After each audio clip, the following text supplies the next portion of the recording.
of St. Ignatius. So around AD 107, we have a new emperor named Trajan. And he demands that Ignatius sacrifice to the Roman gods. Ignatius, of course, refused, boldly professing Christ. We'll get to that in our study eventually. And he was sentenced to be devoured by wild beasts in Rome. That's why a lot of the artwork that you see depicting St. Ignatius is him being torn apart by lions.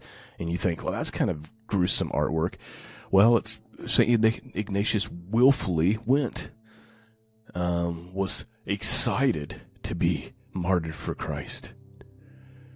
This is hard to wrap our minds around. And so when we think about Ignatius and the early church fathers, these were men of great courage, men who died for the faith.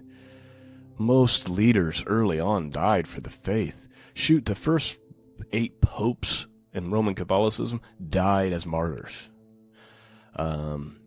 This is how dangerous Rome was, and just how dangerous the world was for Christians early on. So, of course, he refused, and then he was devoured by a wild beast. He was bound in chains and transported 1,500 miles from Antioch to Rome. And on his journey, this journey where he's being transported, which took 1,500 miles, took a long time back then. This is where he preached and encouraged and strengthened churches through writings, specifically warning them against heresy. Today, people can say heretical things all the day long, set up churches based on heretical teachings. Most modern Christians don't even recognize what is heresy and what isn't heresy, but back then heresy was taken extremely serious, especially as early on in the church when they're trying to really put concrete walls around what is true doctrine. And so his letters to these churches, as we'll see as we get on through the studies, were really about warning against heresies. Ignatius referred to his guards as 10 leopards, describing how cruel they were during the journey. So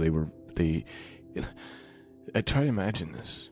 You're being transported in chains, shepherding a flock, and refusing to sacrifice to false gods. And you're writing, trying to encourage and strengthen these churches and warn them against heresy. You know you're on your way to be ripped apart by beasts. Think about how scary it'd be. You're being fed to lions. You're going to be eaten alive. You're being beat and mistreated by the guards during this journey. And your primary focus is honoring Christ and the responsibility, the pastoral care for the flock.